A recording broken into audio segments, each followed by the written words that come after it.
Terima kasih banyak Saudari Wardah selaku moderator pada kegiatan pada hari ini. Sebelumnya saya izin share screen. Bapak Ibu ya.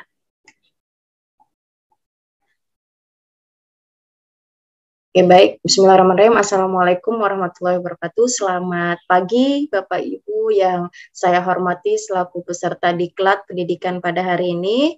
Sebelumnya saya ucapkan juga kepada founder Analog Teacher of Learning serta seluruh panitia yang sudah menyelenggarakan kegiatan hari ini, Bapak Ibu sekalian guru-guru yang ada di seluruh Indonesia yang pada hari ini bisa berkesempatan bertemu bersama berbagi informasi. Sebelumnya saya Diani Ayu Pratiwi seperti yang sudah disampaikan oleh moderator tadi, di sini hanya ingin berbagi informasi Bapak Ibu, bukan berarti saya sebagai narasumber utama. Jadi saya di sini kita sama-sama saling diskusi dan berbagi. Kalau jika kiranya ada hal yang kurang sesuai apa yang saya dapatkan, silahkan juga dikonfirmasi. Jadi di sini kembali saya ingatkan, saya hanya ingin berbagi informasi. Kalau ternyata ada pengalaman Bapak Ibu yang jauh lebih luar biasa, tentunya karena Bapak Ibu sendiri yang terjun langsung ke lapangan sebagai praktisi langsung di sekolah-sekolah Bapak Ibu, silahkan di-mention nanti kita diskusikan di kegiatan hari ini. Baik, izinkan saya untuk menyampaikan hal informasi yang sudah saya dapatkan di beberapa bulan terakhir ini terkait dengan penerapan kurikulum prototipe di sekolah kan ya. Ternyata Bapak Ibu sekalian, kurikulum prototipe ini seperti mungkin Bapak Ibu sudah mendapatkan sosialisasi juga langsung oleh Mas Menteri ya pada tanggal 11 Februari tadi 2022 itu telah diluncurkan bahwasanya penerapan kurikulum prototipe itu telah diganti menjadi dengan penamaan kurikulum merdeka. Nah, apa saja kurikulum itu? Sebelum kita masuk ke materi itu, saya ada menampilkan sebuah gambar. Ini silahkan di-mention saja Bapak Ibu. Saya dapat gambar ini dari sebuah Instagram. Kita tahu sekarang sosial media banyak sekali beragam informasi yang kita juga tidak tahu apakah itu apakah itu hoax atau tidak. Tetapi menarik dari mentionan fakta di salah satu Instagram yang saya dapat sehingga saya screenshot, dia menyatakan bahwasanya metode pendidikan di Indonesia dinilai tertinggal, butuh 128 tahun untuk bisa menyamai pencapaian yang diperoleh negara-negara maju saat ini, sebagaimana ditulis oleh seorang profesor dari Harvard. Dari pernyataan ini sedikit menggelitik ya, karena kita juga sebagian kecil dari pelaku pendidikan di Indonesia, dan menurut saya juga mention ini salah satu dibilang tamparan untuk pendidikan Indonesia, iya juga, yang jelas ini menyadarkan kita bahwasanya pendidikan Indonesia kok dinilai orang sampai segitunya, nah itu kan ya. Nah sehingga mungkin dari berbagai instansi dari berbagai kalangan banyak memberikan hal-hal dan dampak atau terhadap mentionan ini. Tetapi dari sisi positifnya adalah kita sedikit menyadari bahwasanya kalau dibilang memang seperti itu, iya, karena kita tahu pendidikan saat ini khususnya di Indonesia sangat jauh tertinggal. Nah, kalau menurut Bapak Ibu sendiri kiranya gimana ini dengan mentionan ini? Saya mau dengar pendapat Ibu mungkin ya. Kita di sini diskusi aja ya, Bu ya. Nanti kita sambil diskusi kira-kira dari pendapat seorang praktisi ini gimana? Saya mohon izin mau mendengarkan pendapatnya dari Ibu Carolina Dwi dengan mentionan ini sebelum kita masuk ke dalam materi. Ibu Carolina Dwi. Maaf Bu, bisa diulang tadi lagi ya. Gini Bu, Ibu di depan laptop bisa lihat share screen saya. Nah, menurut Ibu dengan salah satu fakta ini yang dinyatakan oleh orang luar sana, nah sebagai Ibu mohon izin, Ibu dari praktisi pendidikan, guru Bu? Profesi Ibu? Saya guru SD. Guru SD. Menurut Ibu dengan pernyataan ini gimana Bu? bahwasanya katanya pendidikan kita di Indonesia ini oleh salah satu profesor dari Harvard, beliau menyatakan 128 tahun jauh tertinggal dari pendidikan-pendidikan di negara maju. Sebagai ibu, sebagai pelaku pendidikan juga, sebagai guru, menurut ibu bagaimana dengan pendapat ini? Saya mau tahu, Bu.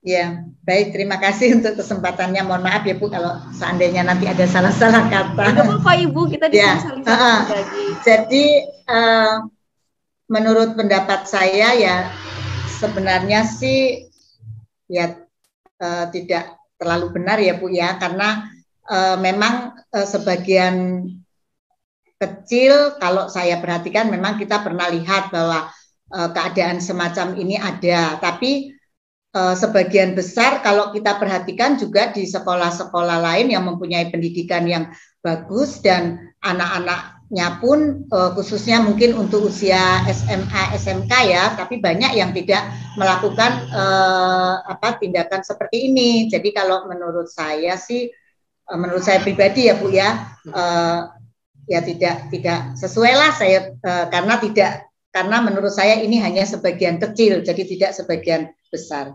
Terima kasih. Baik. Terima kasih banyak Ibu atas pendapatnya. Saya minta satu lagi pendapat terima kasih Ibu Karolina. Mohon maaf, Ibu kelas berapa Bu ngajarnya Bu? Ya Ibu, perkenalkan saya Ibu Karolin yang biasa dipanggil Ibu Karol. Saya mengajar di SDN Pejuang 5, mengajar kelas 5 SD.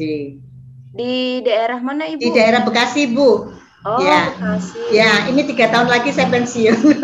Oh, luar biasa semangat Ibu sudah bisa masih semangat untuk belajar, mencari informasi, dan dengan seusia Ibu masih bisa mengupdate kegiatan atau hal-hal yang seperti ini kan luar biasa menurut saya. Saya juga belum tentu nanti dengan kebetulan usia seperti Ibu ada kesempatan di rumah, jadi saya manfaatkan dengan sebaik-baiknya.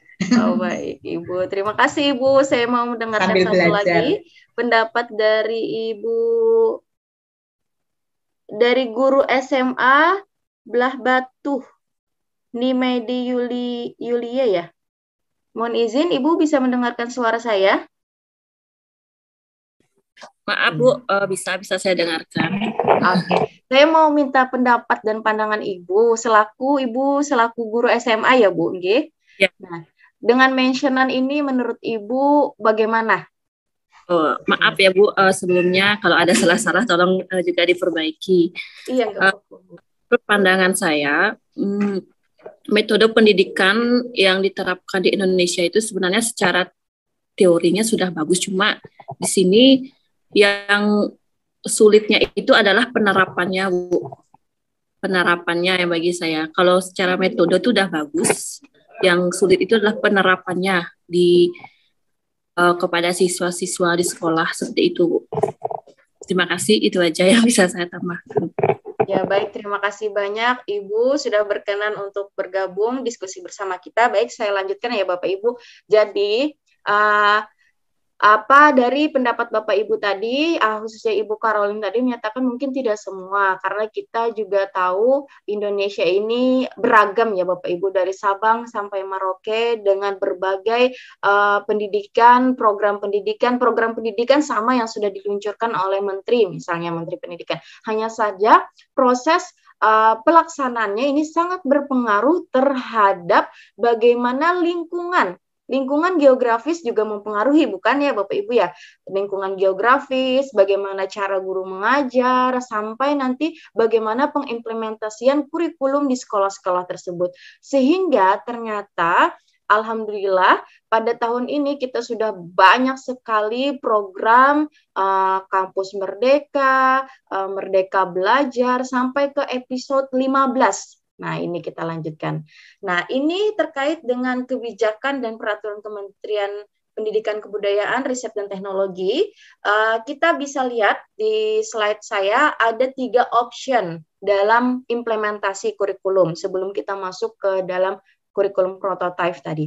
Nah, kurikulum ini 5 tahun terakhir kita menggunakan kurikulum 2013. Kita tahu sejak 2013 dulu hadirnya kurikulum ini pun penuh pro dan kontra. Saya ingat dulu waktu pertama kali kurikulum 2013 diluncurkan itu saya masih kuliah S1 dan itu baru lulus ya. Jadi banyak pro dan kontra khususnya para guru-guru yang berada di daerah juga. Jadi pemerataannya itu juga memang perlu waktu. Sehingga sampailah kurikulum 2013 yang sudah diimplementasikan sampai saat ini. Namun karena adanya sebuah wabah penyakit yang mengharuskan kita untuk sekolah di rumah, untuk belajar dari rumah, sehingga didapatlah fakta di lapangan bahwasanya sangat menurun drastis terkait dengan pendidikan di Indonesia itu sendiri. Sehingga pemerintah menghadirkan lagi kurikulum darurat. Kurikulum darurat ini hadir untuk penyederhanaan kurikulum 2013 agar pembelajaran yang terjadi saat ini dengan keterbatasan yang ada, tidak bisa full 100% sekolah tatap muka, begitu juga kemampuan peserta didik yang sangat menurun drastis, sehingga hadirlah kurikulum darurat ini. Kurikulum darurat ini sebagai salah satu bentuk upaya pemerintah untuk memberikan inovasi kepada kurikulum 2013 yang disederhanakan. Sampai di tahun 2021, kemudian muncullah istilah kurikulum prototype. Nah, kurikulum darurat tadi diimplementasikan diterapkan sejak 2020 selama masa pandemi COVID. Nah, 2021 hadirlah nama baru lagi, yaitu kurikulum prototype. Kurikulum prototype ini merupakan kurikulum berbasis kompetensi untuk mendukung pemulihan pembelajaran dengan menerapkan pembelajaran berbasis project atau project-based learning. Namun, seiring berjalannya waktu, full di 2021 ini diimplementasikan oleh 2.500 sekolah yang ada di Indonesia. Data ini didapatkan dari sosialisasi kementerian. Namun di tahun 2022, tepat di 11 Februari tadi, kurang lebih 10 harian lebih yang lalu, itu diluncurkanlah nama kurikulum Merdeka. Sebenarnya kurikulum Merdeka ini adalah kurikulum prototype yang diluncurkan. Nah, itulah sehingga kurikulum prototype ini sebenarnya namanya sudah mulai hilang. Dia digantikan dengan kurikulum Merdeka. Karena kurikulum prototype ini hadir di 2021 sebagai bentuk bisa juga dinyatakan uji coba, bisa juga dinyatakan siapa yang mau sekolah yang tergabung, sehingga 1 tahun terakhir itu kemarin dinilai oleh pemerintah ternyata memberikan dampak yang baik, sehingga diluncurkanlah kurikulum Merdeka namanya itu, Bu. Jadi kurikulum sedikit sejarah di 1 tahun 3 bulan terakhir tentang kurikulum prototype ini. Konsepnya masih sama, kurikulumnya juga masih sama, namun setelah diluncurkan dan diresmikan oleh Kementerian Pendidikan Kebudayaan dan Riset Teknologi, itu namanya menjadi kurikulum Merdeka. Nah, kurikulum prototype ini sudah diujikan di 2.500 satuan pendidikan yang tergabung dalam sekolah penggerak dan SMK Pusat Keunggulan di tahun 2021. Mungkin Bapak Ibu di sini ada yang tergabung sebagai guru atau sekolah penggerak, guru penggerak, sudah sedikit atau sudah paham bagaimana konsep kurikulum prototype. Sehingga baru nanti, ternyata Bapak Ibu, kurikulum prototype ini dibuka seluas-luasnya kepada seluruh sekolah yang siap dan mau. Baru di 2022, Kemendikbudristek akan menetapkan kebijakan mengenai kurikulum mana yang akan dijadikan sebagai kurikulum nasional untuk diimplementasikan. Jadi ceritanya ini Bapak Ibu, kurikulum prototype hadir selama 1 tahun, diluncurkanlah kurikulum Merdeka. Namun sekolah masih diberikan pilihan untuk dapat menggunakan 3 kurikulum tadi. Sekolah yang pertama, kurikulum bisa mengimplementasikan kurikulum 2013 secara penuh. Kedua, sekolah boleh masih menggunakan kurikulum darurat, yaitu kurikulum 2013 yang disederhanakan. Dan yang ketiga, sekolah diberi kesempatan untuk mengimplementasikan kurikulum prototype dan sekarang sudah berubah menjadi kurikulum Merdeka. Nah, kurikulum prototype adalah penerapan pembelajaran berbasis proyek untuk mendukung pengembangan karakter sesuai dengan profil pelajar Pancasila. dengan kurikulum prototipe, sekolah diberikan keleluasaan untuk kemerdekaan untuk memberikan proyek-proyek pembelajaran yang relevan dan dekat dengan lingkungan sekolah. Jadi seperti ini Bapak Ibu, 2 tahun terakhir ya, dari 2020 mungkin ya, pemerintah itu gencar-gencarnya mencanangkan profil pelajar Pancasila, mengembalikan kembali ini loh nilai-nilai Pancasila yang harus diimplementasikan pada sekolah-sekolah, pada program pendidikan kita. Karena kita tahu bukan hanya tingkat sekolah dasar, SMA, SMP, SMA, SLTA, bahkan di perguruan tinggi pun sama. Kami juga dituntut untuk mengimplementasikan profil pelajar Pancasila dari berbagai program pemerintah, Kampus Merdeka, Merdeka Belajar, yang sudah dirilis sejak tahun 2020 ya, dari episode pertama sampai episode 15. Jadi kurikulum Merdeka atau kurikulum prototipe 2021 kemarin itu namanya prototipe, dan sekarang sudah resmi jadi kurikulum Merdeka, dan itu masuk bagian dari Merdeka Belajar di episode ke-15 Bapak Ibu. Nanti mungkin Bapak Ibu bisa melihat kembali bagaimana Pak Menteri meluncurkan di link YouTube beliau, di link Kemendikbudristek. Nah, saya lanjutkan. Dulu awalnya Bapak Ibu, tujuan dari kurikulum prototipe ini kan seperti diketahui bersama untuk mengatasi krisis belajar yang terjadi di Indonesia. Baik itu krisis pembelajaran, memerlukan penanggulangan, kan kita tahu apalagi khususnya kalau di daerah-daerah perkotaan memiliki fasilitas yang baik bisa segeranya untuk pulih. Namun bagaimana dengan sekolah-sekolah di daerah terpencil? Sehingga itu perlu waktu yang lebih juga untuk mereka-mereka yang di daerah tertinggal. Nah, oleh karena itu, perubahan yang sistematik sangat diperlukan. Selain dengan peningkatan kualitas guru dan kepala sekolah, kurikulum menjadi faktor kunci penanggulangan krisis pembelajaran saat ini. Untuk itulah Kemendikbudristek mengembangkan kurikulum prototipe di tahun 2021 sebagai salah satu opsi kurikulum. Jadi sebagai opsi, Bu. Tidak sekarang pemerintah tidak mengharuskan dulu, makanya kita diberi waktu dari 2021, 2022 ini, 2023 untuk membuka bagi sekolah-sekolah yang siap sebagai salah satu opsi kurikulum, berperan penting dalam upaya pemulihan pembelajaran dari krisis yang sudah kita alami saat ini. Nah, ada tujuan mengapa kurikulum tersebut dijadikan sebagai opsi. Seperti kita ketahui bersama, untuk menegaskan bahwa sekolah memiliki kewenangan dan tanggung jawab mengembangkan kurikulum sesuai kebutuhan dan konteksnya, untuk mendukung proses perubahan kurikulum nasional agar terjadi secara lancar dan bertahap. Nah, sehingga ini tadi yang seperti saya sampaikan di awal, kurikulum prototipe ini sudah menjadi kurikulum Merdeka yang telah diluncurkan oleh Menterian Pendidikan, Riset, dan Teknologi, Pak Nadiem Anwar Makarim di tanggal 11 Februari tadi, Bapak Ibu. Nah, arah perubahan kurikulumnya apa? Ternyata untuk kurikulum Merdeka ini, struktur kurikulumnya lebih fleksibel. Jam pembelajaran ditargetkan untuk terpenuhi dalam 1 tahun. Nah, fokus pada materi esensial, capaian pembelajaran diatur per fase, bukan per tahun lagi, dan memberikan keleluasaan bagi guru menggunakan berbagai perangkat ajar sesuai kebutuhan dan karakteristik peserta didik.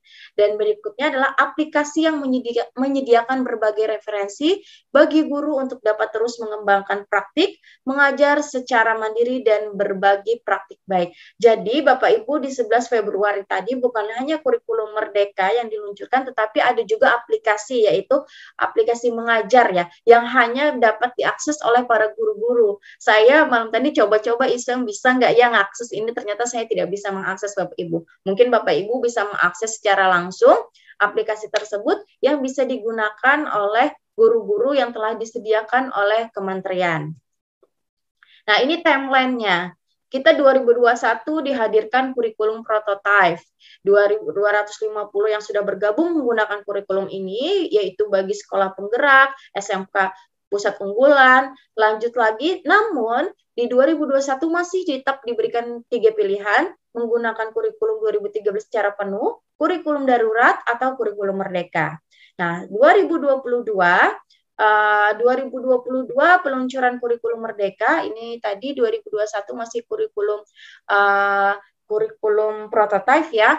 Pelaksanaan di tahun 2022 peluncuran kurikulum Merdeka dibuka Bapak Ibu sampai tanggal 31 Maret ini bagi sekolah yang mau ikut berpartisipasi mengimplementasikan kurikulum Merdeka ini. Jadi kebijakan ini adalah bebas, tidak dipaksa. Sekolah boleh memilih dari 3 kurikulum ini. Nanti di 2023 masih pengimplementasian ini.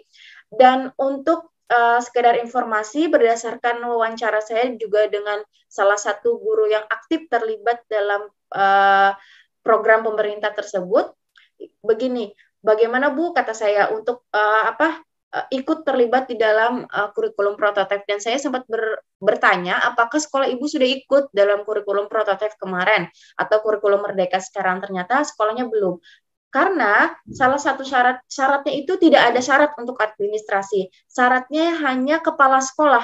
Jadi yang dites bikin esai, bikin portofolio, mungkin ya saya kurang tahu juga tesnya, itu hanya kepala sekolah. Jadi kepala sekolah yang mendaftarkan dan kepala sekolah yang merasa siap sekolahnya untuk diikutkan di kurikulum Merdeka ini. Sebenarnya kurikulum Merdeka ini memberikan keleluasaan Bapak Ibu kepada sekolah Bapak Ibu, khususnya mungkin sekolah-sekolah yang tertinggal, dia bisa menyesuaikan sesuai kebutuhan sekolahnya sendiri. Apalagi lebih-lebih lagi letak geografis kita juga sangat menentukan bagaimana perkembangan kurikulum ini. Nah, di 2024 baru nanti akan ditetapkan dari 2 tahun terakhir apakah banyak sudah sekolah yang mampu mengimplementasikan ini, dan akan diteliti nanti kurikulum mana yang terbaik yang dapat diimplementasikan di tahun 2022. Jadi 2024 nanti baru diluncurkan inilah kurikulum yang dapat dijadikan kurikulum nasional. Seperti itu Bapak Ibu timelinenya. Nah, adapun keunggulan, ini saya kutip langsung dari Mas Menteri, bahwasanya keunggulan dari kurikulum Merdeka ini, yang pertama lebih sederhana dan mendalam. Kita tahu proses pembelajaran saat ini, khususnya sekolah dasar ya, saya dulu juga pernah 1 tahun ya kurang lebih saya di sekolah dasar, itu banyak sekali kan ya Bapak Ibu, apalagi Bapak Ibu yang praktisi langsung, yang setiap hari bertemu dengan materi, bertemu dengan materi yang begitu banyak tuntutannya, namun alokasi waktu yang disediakan sangat sedikit. Tidak menutup kemungkinan yang terjadi adalah keterlambatan, kegagalan, ketidakberhasilan. Nah, inilah mungkin salah satu dasar diluncurnya kurikulum Merdeka untuk dibuat lebih sesederhana mungkin, namun lebih mendalam. Sehingga apa yang diharapkan dari tujuan pembelajaran atau tujuan kurikulum itu dapat tercapai. Tidak lagi seperti dulu, meluas, melebar, banyak materinya, kontennya banyak, namun diserapnya sedikit. Sekarang Mas Menteri lebih mengharapkan lagi kurikulumnya lebih sederhana, tidak lagi guru sebagai administrator. Maksudnya itu administrator guru sudah diminimalisir oleh Mas Menteri kan, telah hadir juga di tahun-tahun yang lalu kurikulum RPP yang sederhana itu sudah diharapkan untuk meminimalisir pekerjaan guru juga, agar supaya guru dapat lebih fokus, sehingga lebih sederhana. Keunggulannya lebih sederhana dan mendalam, fokus pada materi esensial, dan pengembangan, pengembangan kompetensi peserta didik pada fasenya belajar menjadi lebih mendalam, bermakna, dan tidak terburu-buru, serta menyenangkan yang diharapkannya. Ini salah satu keunggulan dari kurikulum Merdeka. Kita lanjut. Nah, keunggulan kedua adalah lebih merdeka. Istilah lebih merdeka ternyata diimplementasikan oleh Mas Menteri itu agar tidak ada kekangan, tidak ada keharusan, tidak ada tuntutan yang diberikan secara langsung kepada guru-guru, sehingga baik itu guru, peserta didik diberikan keleluasaan untuk memilih. Peserta didik tidak ada program peminatan di SMA. Peserta didik memilih mata pelajaran sesuai minat dan bakat serta aspirasinya.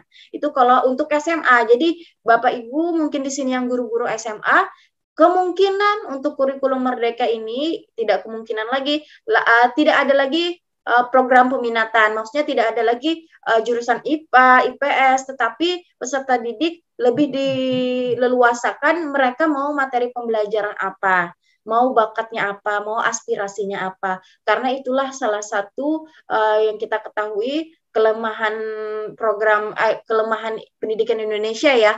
Kita tidak memungkiri juga bahwasanya banyak sekali tuntutan yang kita dapatkan. Mungkin Bapak Ibu sendiri juga merasakan itu ya, sehingga untuk menanamkan peserta didik saat ini, peserta didik ini kan kita siapkan untuk generasi yang akan datang, yang kita tidak tahu bagaimana lagi perubahan iklim ipteknya itu luar biasa.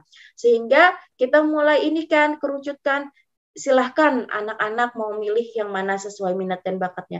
Sebenarnya program ini Bu sudah jauh lama sekali diimplementasikan oleh negara-negara maju. Sedikit banyaknya ada betul Bapak Ibu yang mentionan tadi. Seperti salah satunya adalah pendidikan Finlandia. Finlandia kan dipilih menjadi salah satu pendidikan yang terbaik, apalagi khusus pendidikan yang terbaik di dunia kan. Di sana Bapak Ibu, karena mungkin saya mengutip dari cerita dosen saya juga yang pernah bersekolah di sana, kata beliau, anak beliau juga sempat bersekolah di sana. Mudah-mudahan nanti saya bisa berkesempatan ke sana ya Bapak Ibu. Di sana itu sekolahnya anaknya dibebaskan. Mereka bahkan tidak ada seragam, mereka diberikan minat. Misal anak itu memang maunya atau minatnya ke matematika. Dia dari awal sampai akhir dia hanya belajar matematika Bapak Ibu. Tidak ada tuntutan harus ikut UAN, harus ada passing grade atau harus ada kelulusan sekian. Jadi diberikan keleluasaan kepada peserta didik karena mereka di sana diberikan pilihan. Anak-anak itu dituntut untuk belajar mandiri, memilih sendiri, tapi didukung juga dengan program pendidikannya. Dan itulah mungkin yang ingin diangkat oleh Mas Menteri untuk dapat dicoba diimplementasikan di Indonesia. Dan untuk lebih merdekanya Persi Guru adalah guru mengajar sesuai tahapan capaian dan perkembangan peserta didik. Tidak lagi seperti dulu, kita tahu kan kita harus dituntut kurikulum semester ini 2, 3, 4, yang kita tahu sedikit banyaknya pasti ada siswa-siswa yang tertinggal. Nah sekarang guru lebih dileluasakan sesuaikan dengan tahapan capaian dan perkembangan peserta didik. Dan untuk sekolah memiliki wewenang untuk mengembangkan dan mengelola kurikulum serta pembelajarannya sesuai dengan karakteristik satuan pendidikan dan peserta didik. Ini sebenarnya 2 tahun terakhir ini saya masih bergabung bersama dosen tim penelitian di PT saya juga. Kami fokus untuk meneliti bagaimana bahan ajar siswa SD, khususnya karena di daerah saya, Bapak Ibu, di Banjarmasin, Kalimantan Selatan pada umumnya adalah yang Bapak Ibu sering dengar wilayah 1000 sungai kan. Nah, kami mengangkat untuk mengembangkan sebuah bahan ajar berbasis kearifan lokal, berbasis masyarakat pinggiran sungai. Jadi kami mencoba di 1 tahun terakhir kemarin sudah berhasil 1 buku, cuma 1 tema. Nah, karena ini kurikulum merdeka baru hadir, sepertinya ini kami akan mix lagi bagaimana kami bisa memasukkan aspek kurikulum merdeka yang diharapkan oleh kementerian di dalam buku tersebut. Jadi buku tersebut Bapak Ibu kami rancang sebagai buku SD, cuma 1 tema, kami uji cobakan. Buku itu kontennya khusus kearifan lokal, tetapi tidak meninggalkan tujuan pembelajaran yang diharapkan kurikulum. Nanti kalau bisa saya share, saya coba share screen. Jadi materi-materinya itu Bapak Ibu, tim penelitian kami bersama mahasiswa saya juga, kami mengemasnya.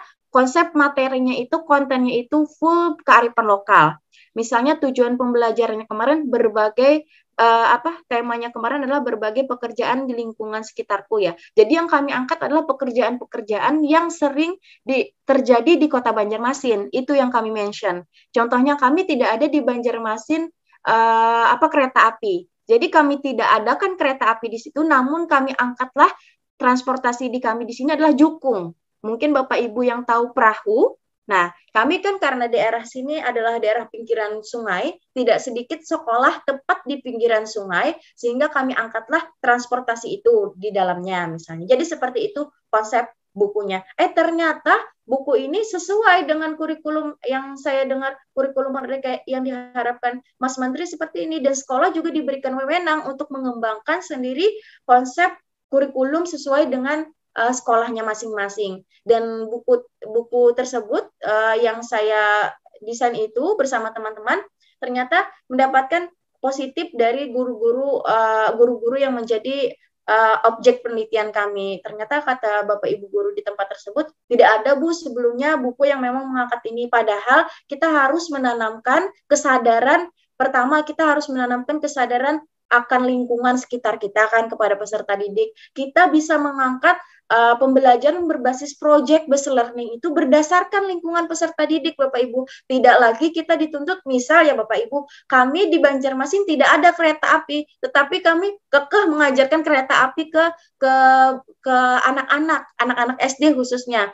Dia hanya bisa melihat boleh dari video tutorial, tetapi dia melupakan bahwasanya di Banjarmasin juga ada yang namanya transportasi jukung yang kami kenal, atau perahu mungkin dalam bahasa Indonesianya. Jadi seperti itulah yang kita akan tumbuhkan di dalam buku tersebut untuk menanamkan rasa memiliki daerahnya, untuk menanamkan dan memberikan kesadaran bahwasanya ini lingkungan kami yang harus kita cintai, seperti itu Bu. Dan ini ternyata mentionnya sesuainya dengan kurikulum Merdeka. Mudah-mudahan nanti di tahun ini kami coba usulkan lagi, masih dalam konsep pengembangan bahan ajar, tetapi objek kami masih di lingkungan lahan basah atau pinggiran sungai.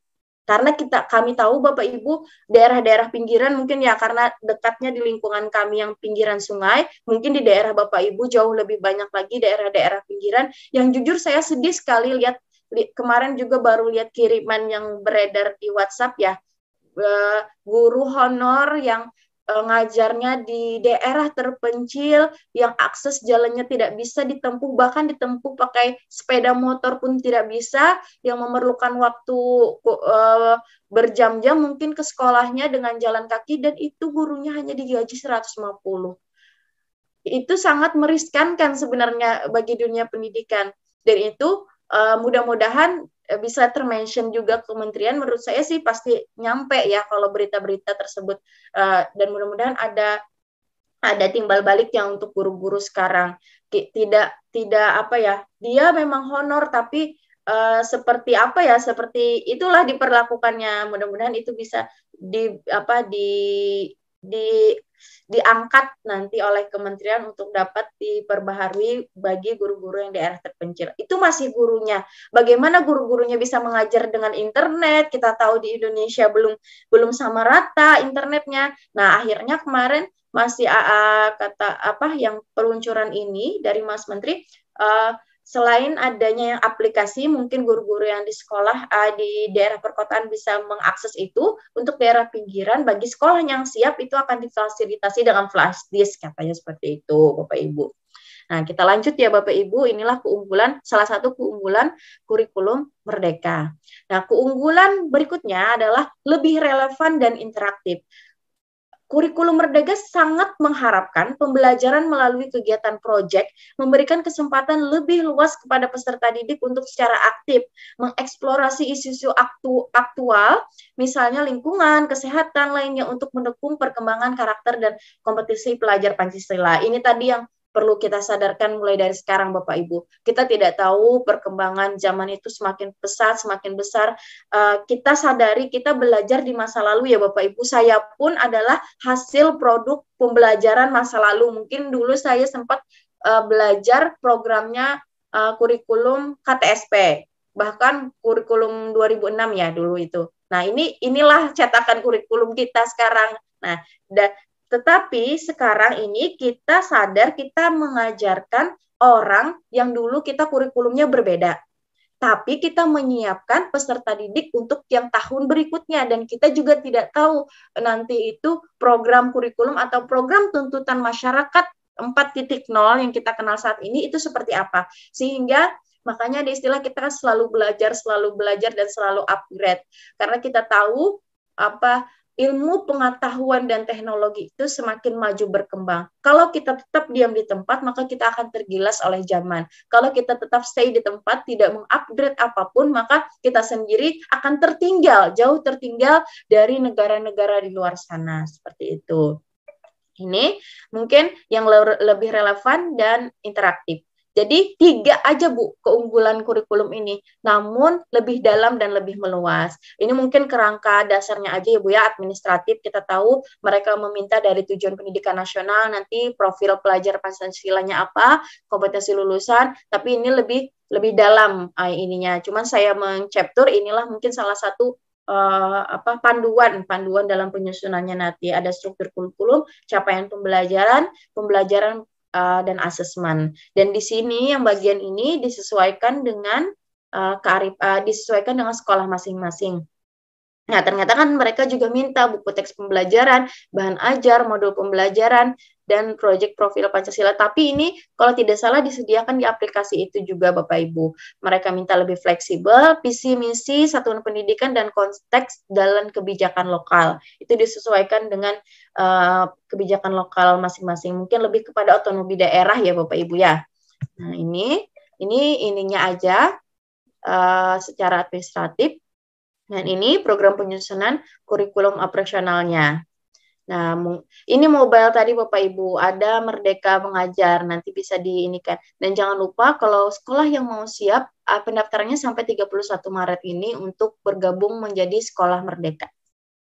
Nah, ini mungkin Bapak Ibu, saya ingin membuka diskusi aja kalau memungkinkan diperkenan atau di next ke materi selanjutnya dulu. Demikian paparan dari saya, mudah-mudahan dapat memberikan wawasan sedikit lah, karena saya juga masih banyak belajar dan saya juga masih mencari informasi-informasi terupdate dari Bapak Ibu selaku pelaku pendidikan yang langsung terjun ke lapangan. Karena kami tahu, kami sebagai akademisi di pendidikan tinggi berupaya untuk selalu memberikan inovasi-inovasi yang sesuai, yang bisa dipakai untuk Bapak Ibu di lapangan. Demikian, saya kembalikan kepada moderator terlebih dahulu. Terima kasih.